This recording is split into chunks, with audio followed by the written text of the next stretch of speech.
10th floor or call 504-658-4244 and the intake unit, have the conversations with them about what they're. Okay, if Ms. Brown is listening, or if you're communicating with Ms. Brown, what we want to do, Ms. Brown, is we want to expedite this process. So rather than having a whole bunch of people call at different times where they're not going to get a response from people right away, we want her to know these are the people who need to be cared for. They will be reaching out to her, but it would be in her best interest to set it up in there to already start moving this forward, because those people are coming for their money, and it would just be easier if she can have a quick turnaround with engaging with them, because we promise the residents aside, that's going to be the smooth side. You can give me the list, Andrea, those residents that need support. And then, Mr. Threat, what's going to happen with the list?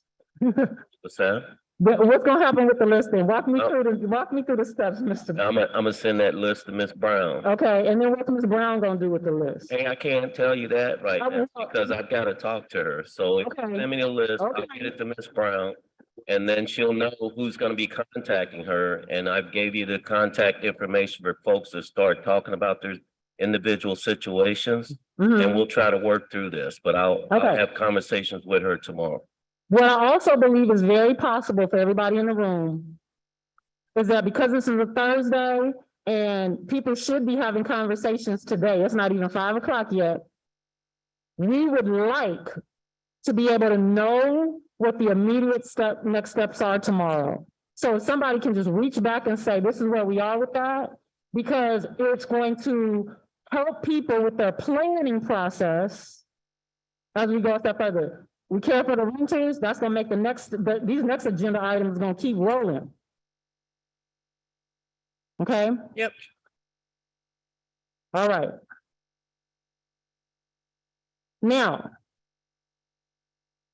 I'm just gonna say, Mr. Thurch, you were not here for the last meeting. So I just want to name that you requested a more detailed description of each of the expenses that the residents of Gordon Plaza listed out.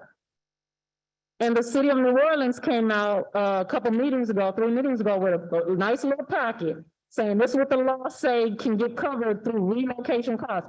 This has nothing to do with the moving trucks. This has nothing to do with temporary housing. We're going to get to closing and details on that next. We're just talking about relocation costs that we know residents are going to be responsible for. And so all I'm asking for is what has transpired with all that time and energy, putting all that stuff together for people to know that legal had to go through and talk through those things. Those very much fall into the category of legislation that you all pulled up. And so if there are things that have to be addressed around that, we want resolve on that today, because people need to plan accordingly. And there's things that people have to pay for, and they're really like, everybody's like, residents got offer letters, they should be good. People are looking at their offer letters and they're calculating in their mind. If I pay this, am I gonna be able to pay that? If I get this, am I gonna be able to get that? One resident, even with the preparation of the stuff, starting to see now what the expenses are costing just to start to organize things at home. This stuff expensive. So I just want to see, we did what you asked. No one has talked about it for the last 2 weeks other than say, yeah, we can pay utilities if there's any utility to pay. Where are we with this? Well, since our last meeting, I asked the residents to provide descriptions. This is the list here. I got the descriptions. I sent it to legal to see what could we pay out of this list of different relocation costs to residents. When I provided it the law, the answer I got back was we could not pay any of the relocation costs. So what I was speaking to earlier, and let me sort of to clarify where the no is, again, if you take a look at the language of the statute and the federal statutes generally, again, the state statute mimics the federal statutes. What relocation is defined as is the reasonable and actual expenses in moving from the current location to the new location. With TCA providing the moving services, and what if I understand that correctly, is A to Z moving. They're handling the companies are going to handle all the moving for the residents. That covers the first two parts of the relocation expenses, sections A1 and A2. There's also A3, which is not applicable, but that's searching for replacement business or farm, which we don't have to worry about here, obviously. But the relocation expenses are specifically defined and explained as moving expenses in the statute. And so with that, like I said, TCA is handling all of those handling all of that work for the residents. We're covering those expenses with TCA so that the residents are not coming out of pocket at all for those expenses. They're going to be able to move themselves from point A to point B without having to come out of pocket. Okay, so let's just get some clarity here, okay? Because I know what you mean when you say actual, but here's the thing. This is not, this might work if we were talking about people who already have money. Okay? You need to reframe your mind around this being a situation where people are needing money to do these things. So when I go to the legislation that you all provided, we all can look up on and give it, and it says something like, okay, other movie-related expenses that are not listed as ineligible as the department determines to be reasonable and necessary. There's not even a category for that. It is, this is important, therefore, y'all bless it, and the people get paid. Right. So even if I took off everything else, Mr. Thread, you asked for a list, we gave stuff that are concrete. There's a whole number 7 on here in the legislation that says other related expenses. Sometimes people don't even know what their expenses are until they get into the move. That is why your own advisors said, hey, how can we work this out without going back and forth with the receipts? We understand that the moving is paid on the front end. Residents know, no problem with that. But the reality is, all this is as the department determines to be reasonable and necessary. Y'all get to determine this. So I'm just gonna say this, because I know you don't want to go there. But people come in this place all the time talking about what they're doing with city money. And I have never seen a process be as scrutinized as this one. And I'm okay with the scrutiny because the residents are being clear with the stuff. What's not being clear is about the stuff that you all determine is reasonable and necessary. That's what the legislation said. I didn't make that up. So again, I'm taking a look at, in the state statutes, there's 2 main sections. There's 3104, which is relocation payments. There's 3105, which is replacement housing. Replacement housing has 2 sections. One is a rental assistance, which we've already discussed. For the owners, there's a provision that's already been accounted for in the purchase price of the house. So as far as I can tell, like I said, those are really the 2 sections, and a lot of the costs that are being requested, including like things like closing costs or fees related to the closing costs for the new house, we're taking care of on the front end by handling those costs on this end by making sure that they don't come out of pocket for the transaction with the city. So we've front loaded a lot of this stuff to make sure that it's accounted for, to reduce the stress and move it forward that way, as opposed to going through the process in the statutes of the ordinances, which would require us to have them do all the work, provide us the documentation, review the documentation, and say like, okay, we're going to reimburse you for X, Y, and Z. We've provided the money in a way, we're providing the costs in a way which is helping them in the front end so that they can make their moves, and any of the additional costs, anything they have to do on the back end, they can already have access to being into they can already have access to the moving into getting into the new location. So they're not worried about that process as much, because we've covered a lot of the costs that they would have had to come up with on the front end. Okay. You have, but here's the good news. There are multiple points of legislation that can be used to talk about relocation costs and moving expenses. I'm just talking about the one y'all brought out. The 107 payments for moving and related expenses. You all brought this to us. You sat it down last time and said, we can't do it because of this law, and you dropped this on us. We're saying to you, this law, this 107, you keep going to the 3401. This one right here, payments for moving expenses and related expenses, have all of these categories that were just named and the descriptions here. And this is what's so beautiful about this. The residents already knew what their expenses were way back when they was trying to even get funding secured. It just so happens to be, guess what? The law actually provides for those things because they are actual moving and related expenses that sometimes people don't always know what it is. But this department, whoever's facilitating the move, gets the opportunity to determine what's reasonable and necessary. And then nothing on that list is not reasonable and necessary. Yeah, this is totally separate and apart. So again, we're looking at the actual and reasonable, and the actual is important. It has to be stuff that's actually spent. As I mentioned during the last meeting, if you take a look at something like utilities, as my understanding goes, when you're transferring utilities, there's no cost to it. You say, this is my new address, we're moving the locations, will you move the utilities over? And they'll do that. And so, but going back to the main point, again, it's the city understands that there's a lot of expenses that go into moving.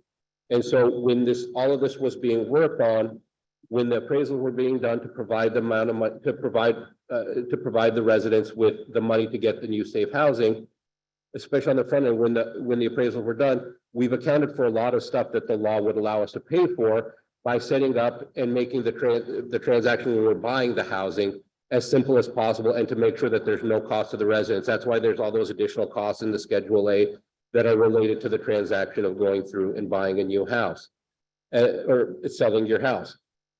Again, and as far as the moving expenses and everything like that, TCA is handling a lot of the work that would go in with that. And so Let's stop. Well, let me say one more thing. As it relates to going to a lot of the stuff that you're looking at when you're buying a new house, as far as oil testing, anything like that, that's all part of the process that when you're working with an inspector, they handle all of that. Everything that's necessary is going to be done through that. And there's disclosures that come in with buying a new house. All of this stuff is accounted in some way, shape, or form in the process as it's already done. And as far as my review is concerned, we've covered a lot of this money on the front end, and we've done it in a way that it doesn't require us to go tell the residents, hey, you have to spend this money, come back with us, and we're going to take a look at it and decide whether we think it's reasonable or whether we think we should be reimbursed. We're covering the costs on the front end to make this doable for the residents. Is it? Hey, listen, this is where we need to pause, because I wanna go back and keep the main theme. In this list, see, when people are talking with like broad strokes, it's confusing. It's intended to confuse. We don't want that. Listen, this list that you have, Mr. Threat, does not, NOT, care for the moving trucks, all that kind of stuff. Even when we talked before about the boxes, if it was going to be included, we know residents are going to have to start, even now, purchasing some boxes and some stuff on their own. There's going to be some lanyard things. This receipt right here is from residents who are already, they cannot wait until then, okay? But what I'm saying to you is, listen, this law that you all brought down and these categories that are on here is not what folks are talking about here. For example, when it says stuff like storage of the personal property, and then in between there may be a need for someone to put something in storage just temporarily while they're getting their house and all those kind of things, that's not being paid for through the TCA payment. So please stop confusing those things, because that is one component of the move, which can't even happen until people have what?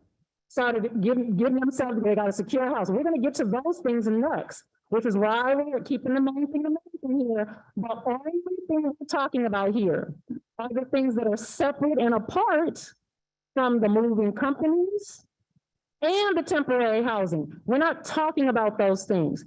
The things on this list here are equivalent to what you have in this room. And we are saying that if there are some things that you need to talk through, okay, but we're saying that those are not the same. Money is talking about. We haven't even gotten to that item on the agenda yet, so I know. We're not talking about the 7,200.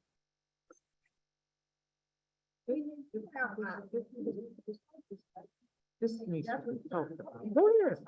Right. We have one quick thing and then we'll keep going. Yeah. It's too confusing.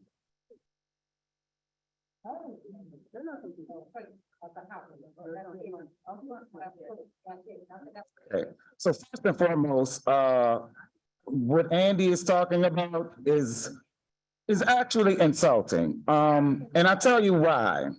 Because what this is called is bureaucratic red tape. This is bureaucratic obstructionism, because you are saying, what is the law? What is legal? What have we talked about that has been illegal? Real question. What's illegal? No answer. So nothing here is illegal. Angela already pointed to the legislation that you brought up. So what is illegal? What is happening here is the law department has brought in Andy, and Andy's specific job is to be the obstructionist, to lower the amount. Now, I want to take you all the way back. What Andy probably don't even know is that $35 million was allocated for the residents of Gordon Plaza, and the $25,000 was in there because the residents of Gordon Plaza, these people back here did their research. The $25,000 was in there, and now it's time for the $25,000, and we got Andy telling us what's not legal. But Andy's not telling us what's illegal. And what I want to know is if the city of New Orleans has done something with some sort of transaction that's not been legal, what was your response to that? You could treat that as a rhetorical question. So if these $25,000 was already allocated and the residents already did their homework, why are we even here? We are here so that we can keep lowering the funds. I heard you say that what is reasonable, and let me ask, is $245,000 reasonable for a relocation with no expenses paid, just a flat $245,000? Is that reasonable? And where did I get that number from? Latoya Cantrell offered the residents $245,000. You could be moved today. Was that reasonable? Reasonable, okay? And I want to put it on record that many people who come in, especially the law department, they come here and they don't know what is going on. Some of you up there might not know what's going on. Okay, we know that Green and Thomas came up in here and gave us some factually inaccurate information as it relates to this. So we're chiming in on something that they didn't know what was going on. What is happening right here is this is a basic human right. So you are coming up with ways to not move forward the basic human rights of the residents of Plaza, who have done more for the city than anybody in here. Anybody. This is an example of what the citizens should be. And if some money was circulating in Orleans, you would have a tax base and it wouldn't be so raggedy. Leaders. These people do the work. What has Antonio done? What have you done, Councilwoman Moreno? We know that you have legislated, but I'm not talking about you and saying that you did nothing. I'm saying that they did everything. They did everything. And you came and you played your role as a city council person. We have Mr. Threat, who has come in and who has actually been helpful. We have the obstructionists, and that is what their roles are. So if you got million that was allocated for the residents. The Times Picayune says that the average payout was 335,000, with the most being 560,000 and the lowest being 85,000. Okay, so that's $22 million. Okay, and if you gave each resident 25,000, which was talked about from day one, you got $1.6 million. Okay, you got $2 million that's going to share Garner. You got 175,000 that went to that place. In there. That's not in there. Okay, well, it's not in there. We got money left over then. So, for example, we got $12 million left over. Then a lot of departments, All right, Derek, I think what's necessary is to explain, like, on that list that was received or that Mr. Threat got, like, what is like, Oh, wait a minute now. Hang on. Wait a minute, because I'm not finished being indignant. Hang I'm not finished. I want Because to, I want it on record. hang on. And then we're gonna let Angela get it back. I want Andy to answer the Because I'm not question. done. I want Andy to answer the question. You can come back and finish your statement.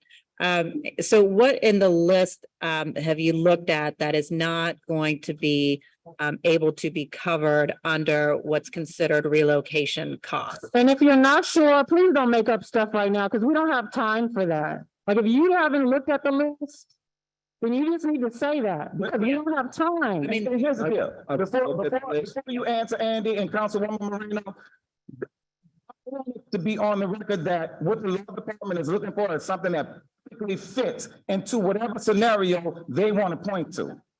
That's what's happening here. And they need to be trying to find solutions.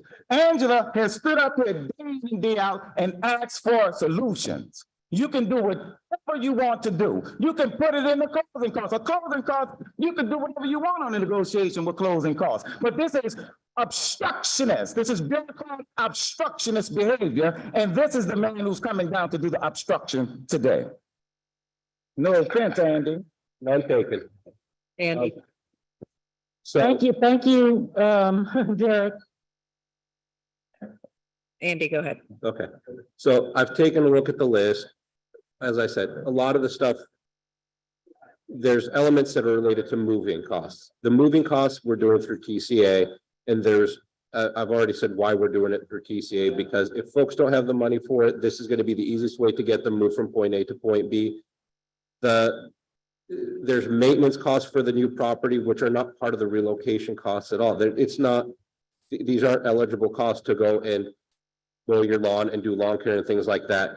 The utilities costs, I've already mentioned that you're not spending money to go switch your utilities from your current residence to your new residence. Things like that. We So- know what your role is, Andy. We Hang just on. exposed it. Hang on. Anyway. So I know on Monday you asked to provide a memo. I'm working on it. And so what we can do is we can go through the memo. I can go through the memo. If you want a written response, I'll provide a written response so that it's on paper and an explanation of of specifically why, so that it's clear for everybody. Here's the real Appreciate question. Yeah. Let me just name it. If a person were moving and they had money to purchase their house and they had money for a truck to pick up their stuff, would there be other expenses that they would have associated with the move? The answer is yes. The things that are on this list speak to that, yes. And if there's something on this list that is really cared for and covered, then you should be able to speak to each of these things. And we asked Mr. Threat, after we've given it to it for legal, to go back and look at it. So we would have known those things prior to getting here, because what you have said thus far, Andy, is not sufficient. Not gonna cut it. It's not sufficient. Not gonna cut it. So go tell Denisha it's not gonna cut it. So if the mayor or the administration would like to say, you know what? As a part of this negotiation process with the residents, we realize that you're gonna need more than what you need. But the buyout is the buyout. You guys met your expectation according to the law for the house and the land. So if you need Do you have to something? then make a determination about additional funds that you want to make a part of this process, we understand that there's no way that the mayor could pull people to the side to have a conversation about $245,000. There had been no appraisal done at that point. It was a suggestion about what could move this forward. So we were saying, this can be resolved by saying, hey, they got the money for their house now. If each and every resident went out and tried to find a house equivalent to the one that they currently live in, it would not only consume every and now it would take probably more. So what we're saying is there are costs associated with moving that are not just about the truck coming and the boxes that come with the truck. These expenses are additional expenses. Corwin, The law department will go through each item on the list, provide a response. I will say, as Andrew indicated, any expense Hold on. that's reimbursable would have to be an actual expense. And so we're gonna go through it. We're gonna provide a response to each item. And I think that's the better way to resolve this. all right, let's do that. Thank you, Corwin. Appreciate that. Let me just one more thing, Mrs. Lidwina has something to say. I just want to ask a question. Mhm. Okay, as a resident of Garden Plaza, I have my offer letter. TCA will provide the moving truck, correct? Help me along here. I'm sorry, I Okay, didn't so hear- when You said they'll provide you a what? A moving the truck? trucks, the And- moving, And the movers, and they can pack The you in the movers. packing supplies. okay? So Andy said something about, we have already included some of these in upfront money. So I want to know, what is the upfront money? Where do the homeowners come in? I see where the renters are coming in. So where the homeowners come in? What upfront money are you speaking of? That's next on the agenda. He But was you have to- referencing the cost being rolled in that we're paying for. Right, Yeah. you're talking about the moving expenses, Moving meaning, expenses, different. clothing That's expenses, different. all those types of things. I'm a homeowner. So you're gonna give me some money besides my offer, the money I have in my offer letter to purchase my home? yes, that's what we're gonna talk about next. Okay, good. Because I need clarification on that.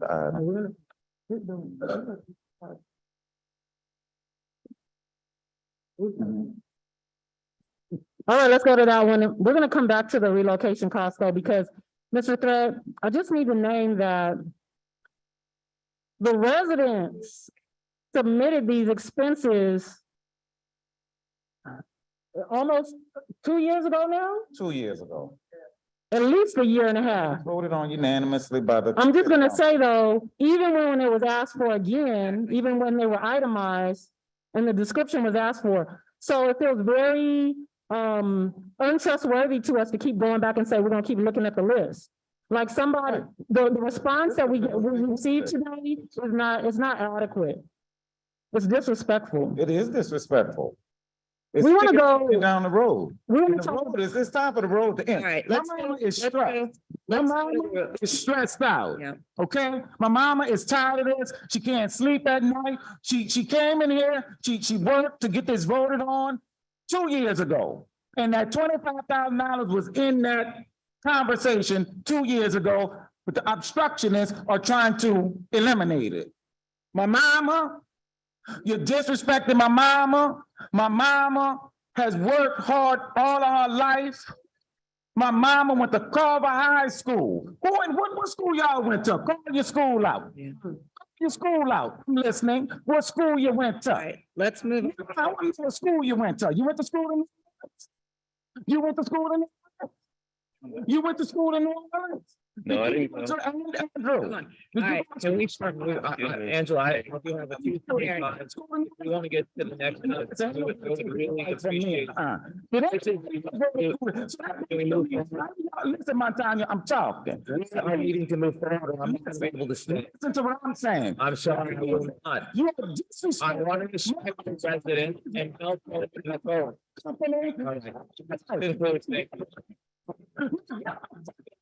Yeah. Leave that motherfucker. All right, Mr. Montano, please take a seat because, no, this is disrespectful, Mr. Montano.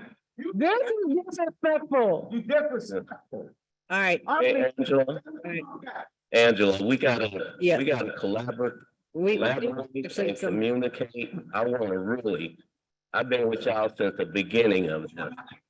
We need to, I went to Vietnam, that's where I was. I was in Vietnam, I didn't go, I came out of high school and got drafted and went to Vietnam, if you wanna know. right, all right, all right. I went to Vietnam, that was my high school.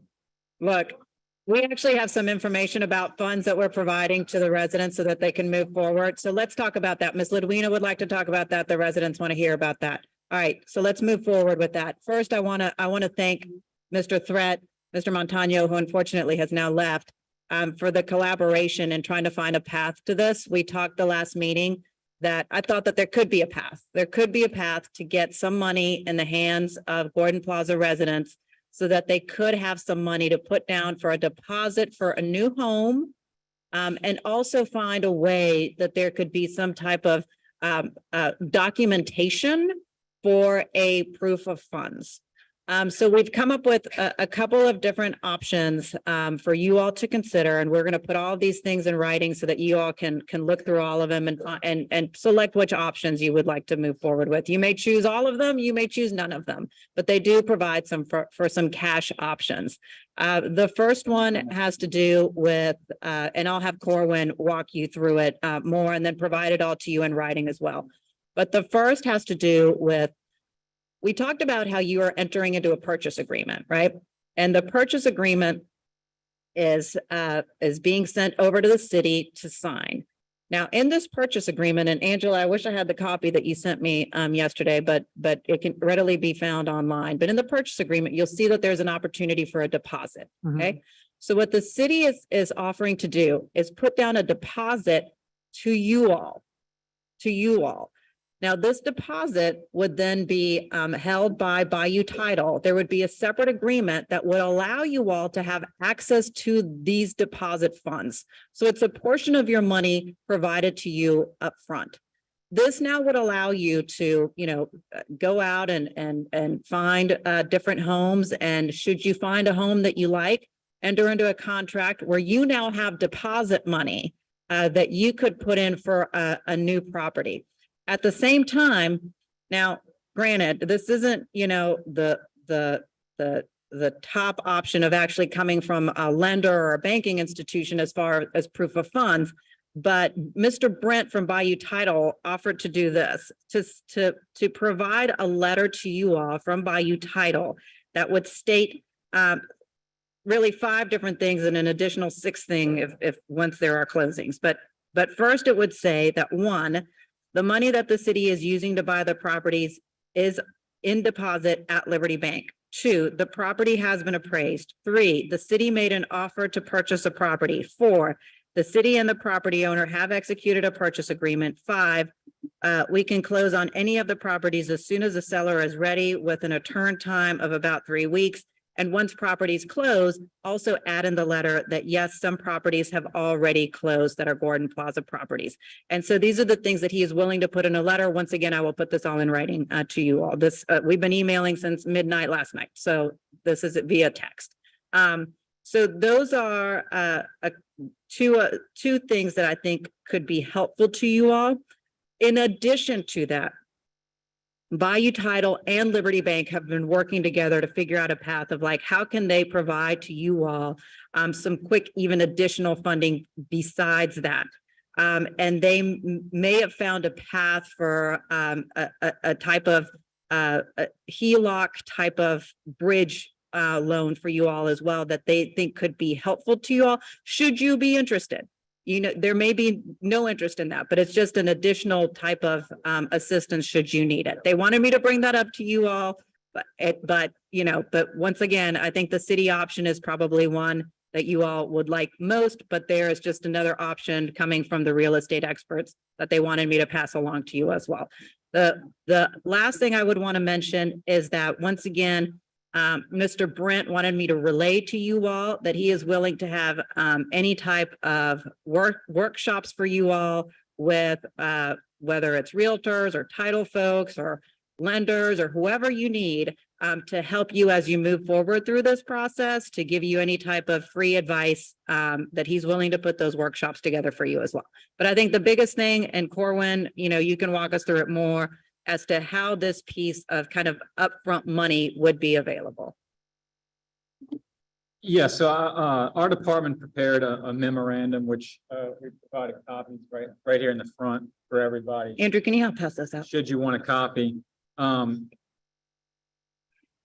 So as Councilmember Moreno alluded to, the suggestion was as far as to how to get you guys deposit funds, or that you can have, when you go and work with your real estate agent, to actually be able to, when you're talking to your agent, you say, I want to put an offer on this new house. How do we make this offer attractive to the seller? One of the ways that people make offers attractive to sellers is by putting a deposit. In order for you guys to have access to funds for a deposit, the city would, in our purchase agreement, would provide a deposit to you. Now, traditionally, a deposit is held by a third party. In this case, it would be held by Bayou Title. Bayou Title would take custody of that deposit. At that point, we would have a contract with a Gordon Plaza resident, the seller. We would probably likely incorporate it into our purchase agreement that would allow you, the Gordon Plaza resident, on your future purchase, on your next home that you're seeking, where you can pledge those deposit funds that we have provided to you. So it can make your offer to the next seller more attractive, and hopefully you would, hopefully there's no competition when you guys are looking for houses, but in the event, that's one of the things that helps that along. So what we're still working on, and because this is something that we had to turn around rather quickly, is the contractual language for us to execute with you guys in order to allow you use of the deposit funds that we are pledging with our purchase agreement. Okay, that I understood all of that. That last part that you just said, though, is probably the most critical part, because just know that this document that's been received is the recommendation thus far. This is not the final decision yet. And I'm just saying, because that last piece that you're talking about, people just need to be clear about that to help inform them if that's something that they not only can or will partake in. Well, I can tell you this, is that the city is comfortable with what's in this document. This is what we're saying we can do. The only caveat that I had at the end that you may be referencing is the fact that we need to actually create language for us to all sign off on, and that would be the city and a resident. Okay, so this is where I want to go next, Corwin. So we'll go through and read this a little bit more detail, but the language that you're going to have on there, that's the part that we would love to see in draft form as soon as possible, so that if there, just follow me, because this is in the spirit of moving this thing forward. That is where, once residents can see that in writing, if there are any last questions that come up around that bring up like, oh, they didn't care for this, that, or the other, we can address that. Like to the point where if somebody's already thinking about this and they drafted this thing up today, or the residents could see it tomorrow, they could turn around any question or wondering right away, because these are the kind of things that just being shored up leads to residents saying, okay, I know what the pathway is. As soon as I call these people, should I decide I want to accept my offer, I can see all the moving parts in line. There's no hiccup. And I'm just saying this because, and Mr. Threat, you weren't in the last meeting, but I want to just name this, is that even though people are saying things like, oh yeah, we want to see some closings go through, if we're talking about somebody who has a plot of land or a vacant property or something like that, even one who has a renter, you have to care for those kinds of things to let the rest of the process flow. So in order for the residents to make a determination about what's a feasible closing date, all this stuff has to be already predetermined. And that's why we're really, really pushing hard for as much of this to be resolved before the weekend as possible. Because we know that even in going into next week, people have decisions that they have to make. But I'm going to tell you now, and the residents have said it so much is ringing in my head. There is absolutely a recognition that there are steps being taken forward, but there's no celebration if they can't access their money to be able to move into healthy homes of their choice and get off the landfill. So that, we don't want to do smoke and mirrors up in here.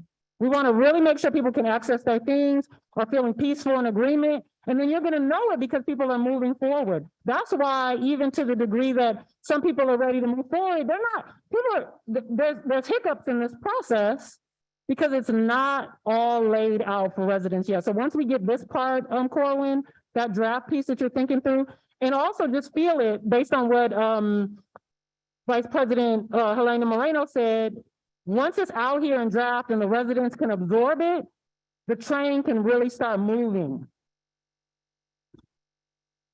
Yeah, and I'll tell you that we are working on it. We had to first come up with a way that we can Yes. get residents a deposit for Yes. use. I think we've solved that issue. Now we just need to work on a contract to add, it's likely going to be added to the purchase agreement between the city and the seller. That would be incorporated into that document, or maybe an addendum to the document. But in any case, it'll be an agreement between the city and the seller, the Gordon Plaza resident, that they're gonna have access to the deposit funds to be able to use them for a pledge on a new offer. Yes. And I also asked this for just all the moving parts, because everybody in here has something that they're checking on or following up on. Can we at least get a commitment that by tomorrow we can hear what has come or see the results of these drafts and these things? Because to go into the weekend starts us up again. And once again, every single thing we're talking about is actually resolvable, like before this weekend even closes out. Yeah, I mean, I mean- think what's good is that we already have this memo out. So I think really it's just kind of building on this memo, Corwin, and then Andy and I can work on that rental assistance piece too that we had talked about, you know, getting that memo done, and then you've got the other memo as well. Joe has some suggestions on the relocation costs that he wants to work with you on. So the answer to that question, Angela, is yes. I think that, you know, before the weekend, no doubt, we should have more fine tuning and more explanation and more finality around some of these proposals. We have one more piece that felt really important, and we could only get so far in your absence in the last meeting, Mr. Thet. So I just want to say it out loud so that you can hear it, because I think that when you hear these things, it's going to click in your mind, like all the logistical things that you have to contend with within the city. And we just need to hear your best thinking around this. So here's the thing. This part right here, when it transpires in a way that allows the residents to access money on the front end, to be able to entertain a serious conversation about putting down a deposit, this is an understanding that the people are going to take them seriously, because this money can easily be accessible to them. And at the end of the day, there should be no consequence to the resident, because we know whatever is fronted to them is coming out of the money that they already had, and it's simply going to just be paid back to the city out of their own money. That's it. Okay. Now, let's just say this. And I know people, you know, don't want to address this, but we need to address it. Should there be a situation where somebody has to go to closing in life and they just cannot physically get out of the house right away, just hear me out. I know it brings up stuff. What we're saying is the average resident don't want to stay there. They want their closing date to be clean, move on with their lives. However, this is a real life situation where people are navigating their funds tight in this current market. We still have not fully closed out this relocation cost thing, and we have not, that's not being ignored. We're saying that if it's needed for a resident, and this is case by case, but you could come up with a clean process like this if it applied to whoever, however, to be able to take action. If a resident needed just a short post-closing lease agreement, no more than like a 6-month time frame, just to give them that flexibility We need to figure out how to make that happen. Residents understand that they might be paying homeowners insurance and have to have insurance for their belongings, no different than it would be if somebody were in a place that they're leasing or renting. But even if it was up to 6 months, residents are like, look, if I can get this turned around in a day, a month, 2 months, I'm out of here. But we need to create a safety net for people because that is one of the parts that's bringing the most anxiety. This upfront money and what happens if there's a need for flexibility after the closing date. And we know that these things are possible. We know that these are things that have actually happened in real life. And we just need to see under this special case where the city is buying out the residents to create just a cushion of a safety net for them if needed on a case-by-case basis. I've been talking about that, talking about it with law, talking about it. I need to work with law and work with my guys in property management. We're trying to figure that out. As you know, it's risk to the city if we buy a piece of property and somebody's living in the property and something happens to that person in that property, then the city's assuming all the risk. So it's something that I've been working on. I've been talking to the law department every day about that. I'm trying to work out some type of situation. I can't guarantee it, but I am working on that. Listen, Mr. Thread, That shit can happen. And this is, And you don't have time to pack your stuff up and get it out of the house. If you need to Well, my money, hang on. go and get my house. Well, that's part of what The companies that are buying a house up, if they can get a deposit, say you can do whatever you want, but I can't move in until they get their money. So all I need is my money and time to get my stuff out the house. But how can you do that in one, how can you do that? I mean, how can you? I can't really hear her. If somebody. Yeah. can In some say that. cases, the money on the front end Yeah, is gonna help resolve that part for some people. sure. But there's gonna be a handful of people. We're just telling you now. I can't pack my stuff out and give you Come right here, come right I can't do that. You can. Wait, I'm wait, just- I don't know your question. Okay. Slow down, ask your question. When I buy my home, All right, so let's go through the process. okay, when I buy my So you home, get your I offer letter. yeah, And I then you- accept my offer. Okay, before I can go even move to a home, I have to give those people the money. I Wait, need hang on. I Let me- need my money. I'm gonna walk you through the process, okay? So you're gonna get your offer letter and then you're gonna talk to Mr. Brent on whether or not you're gonna accept. We got all right? that. I All already. right, you got that out of the way. Yeah. Awesome. And then you're gonna determine when you want to set a closing date. You can set a closing date 6 months from now. Okay, Or more. You don't have to set a closing date immediately. You can set a closing date many months from now. So you can stay in your home, look for a new house, put your deposit down on purchasing a new house and be able to access your moving funds from TCA and move. Before, I need to be in my house to pack my, okay, let's say I got the place. They're not going to accept a deposit. They're gonna accept a deposit, but I can't move in. Okay, until I get my money to Sure. pay them for the house, then I can move in. But you're saying once I go to close, I have to give them the key. So what time frame do I have to go get my stuff out the house? Well, To put in my new house? I think the issue is the closing date. And so from what I'm told, My what I'm told, I close. soon as you close, but the closing date doesn't have to be today. We're not orchestrating the closing date. You are. Right? You're right. Listen. I know what you all are thinking about in just traditional situations, but just follow us here. Because I understood the road you were going down as you were talking through. Just follow this out, okay? So in this case, we're not talking about all the other cases out there. In this case, this is new information here about what's possible about the money being on the front end, about accessing this money. But what the residents are saying is, and unfortunately, I wish we could just talk about one case, but every case is not going to be the same. So we need a safety net. We're saying that a resident might say, oh, good, I got good little documentation here and I can access a deposit. Okay? Some people are going to figure out how to all do that even before the closing date. But there are going to be some people who are going to come upon working this out based on whatever's going on with the person who's selling them the house they're going to have some exchanges go down in closing, which may prohibit them from being able to call the company, do all that before they give up the keys. There's some things that are gonna be contingent for them through closing, even, even as it relates to, the other money that they're gonna be accessing and all the other plans that they have to move this process forward, because they haven't received that money yet. This is not like they've gone and qualified for a loan. All this stuff is going into the house. They still have their own money. All of their money is wrapped up in this closing. You understand what I'm saying?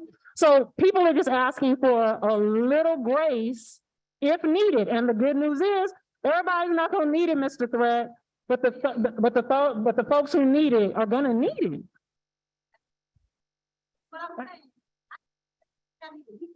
Yeah. Yeah, I can hear you.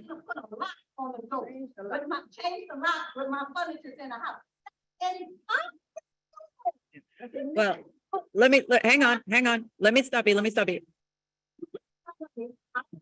house, soon as I do my clothes at my new house, I want to go there and go and get my stuff and move in my new house. Yeah.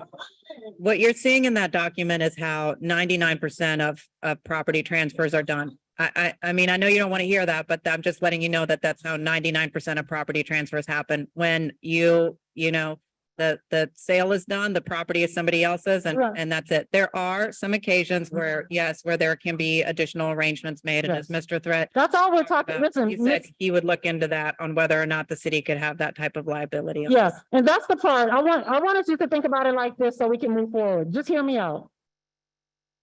Many residents are going to navigate what they navigate. And even if we were to go with the 99% go like that, we're asking you to care for the 1%. We're just asking you to care for that. Because we want to make sure that we don't have a situation where somebody's stuck. Yeah. And if there can just be some short post-closing lease agreement that you just have ready in case. Majority of the residents, as they're going through this process, they're going to figure out, navigate some things. They're going to set the closing date at a time that feels peaceful, but you run the risk unnecessarily because the post-closing lease agreement is a real thing. Yeah. So I think too, and this is why I keep suggesting this, I really think it's important for Mr. Brent, who's the real estate expert, to also have a conversation with residents as to what to expect and potential and additional options that are out there as well. Yes, and I know that two things. I know that you are thinking about the realm of possibilities for people and what they can say. The residents, they understand that. I really want you to know that they understand that. They are saying that this post, and it's not going to be everybody. That's the part we want you to be clear about. Some of them are going to need that cushion, Mr. Thread. And so if we can just be ready for it, it would make everything good to go. And we would know you were ready for it if you could just draft up one so that if the need arises, that key-to-key exchange may not fit for 100% of the people. So if it comes down to that one, we're asking you to care for it. I have one other question. Well, since I see that anything left in the house, if I don't have time to get it out, it belongs to the city. Will this $72,000 pay for storage for my furniture? I mean, I'm sorry, $7,200 pay for storage for me to put my furniture in while I'm trying to make these final transactions? That's a question for the law department. Well, the $7,200 is for rentals. I'm sorry. That's rental assistance money, the $7,200. Okay, so as a homeowner, and I'm looking at all of this with putting a lock on the door, anything left in the house is for the city. In the meantime, if I can't get into the house I purchase, Well, until what the city, what our department has looked at is, you know, as was previously just expressed, is this is the case for nearly everyone when they close when they're selling their house and they're going to buy a new house. This is logistical stuff that you have to work on. The good thing for you guys is that the city is extremely flexible on the closing date. So it's not like you're selling your house to someone who's ready to close and buy and take possession of the property. Our position is we have instructed Bayou Title to work with you guys to close on an appropriate date that works with your new closing. So what the suggestion is to make your closings correspond with one another so you can go from point A to point B and you're not going to this extra place of storage or anything like that. That's not happening I'd here. like to give a practical example, because I think this is where people are falling short. We understand, I know you think we don't understand. We understand that there are vast range of ways by which people could prepare them to do all these things, work out their finances in advance of closing, get all that stuff unlocked, pack the stuff up. They could even have all their stuff moved out of the house before the closing day. We get that. What we are saying is, if there's a resident that picks up that phone, if they wanted to pick up the phone last week, they wouldn't have been able to. Pick up the phone today to call Brent and say, hey, I wanna go forward with closing. If they find somebody, literally, follow me, within the next 3 weeks, 2 or 3 weeks, and the money's already ready to go and it's sitting there, it might be the case that they are ready to go to closing. Like they're ready to go to closing so that they can secure their house and do all those things. They might not be ready to physically get out of the house yet. Are you following me? It might be in their best interest not, follow me, it might be in their best interest not to set the closing for 3 months down the line because they think it's going to wait. They might be in a position where they can secure this house, start packing stuff up, but they might not be able to physically get out of the house right then. The market out here, they're competitive. And so they need the most flexibility, even if it means they call Brent's like, hey, the city's actually moving pretty fast with the transfer of this fund. You could come in and close earlier. If they could access their money, do what they need to do, they could be out, but they might need, and Ms. Wanda said it, she might just need a week after closing. She out. That flexibility will make this whole, they know what they need. All right, well, Mr. Joe said he was gonna work on that with property management. We'll see what he comes back with. In the meantime, we'll come back with specific memos before the weekend's out. And to review the relocation cost list with care. And Mr. Thread, here I say this for the administration. That if it is the case that folks are looking at this and the people are telling you, this last part, before we talk about this next step. If the people are telling you they have the buyout money for their house, they know the truck is being paid for, there's still other expenses that have to be attended to in a move. So when you look at this list and you say, oh, I see the $25,000, there is nothing stopping the city of New Orleans from saying, you know what? We definitely made you an offer based on your house, but for relocation costs, we about to make you an offer on this relocation cost to wrap this up and make this transition smooth because there's relocation costs involved in this. You could do that. Just because you took care of what you needed to with the house separate and apart from that, you could do that if you wanted to. And we need it to be expedited because the people need relocation costs to move. I know people are thinking the truck is all there is, but that's not all there is. All right, so we've got our work to do. I'm gonna go ahead and adjourn this meeting. But before I do so, I just wanted to say this. Look, I want to be very honest with, hey, I need y'all to listen to me. Hang on. I think you all know how hard some of us have worked with the residents. No one's worked harder than you all. No one's worked harder than Angela. Myself and Mr. Threat, Mr. Montano, we have been trying our hardest for you all. I understand that, you know, there's a lot of pain and there's a lot of mistrust, and I hear that and I understand that. But I ask, as we move toward closing all of this out, that we work to treat each other with respect in these meetings. I understand that I know that you know, there are a lot of emotions, people are upset, and there's a lot of history here, but I need Mr. Montano. You know, we all need Mr. Montano to continue to be engaged. And so I just ask that And- moving forward, we can all just be respectful as we have been. Yeah, so to support that, Vice President Moreno, here's what has to be heard also. And Corwin, thank you for your contribution today. I want you to and hear this as members of well the for legal. Well, I just want to say this too. Corwin and Andy worked, I'm not even kidding, 24/7 to figure out a solution with this. They got Adam on the phone as well, trying to figure out how could we upfront money on the deposit piece, which we knew we could find an avenue toward, and they found it. And so that's This big. is, I think, the part that everybody needs to hear since folks want to lean in now and be locked in. This is key. The residents, by the time the residents get to the point where they're inflamed, it's justified.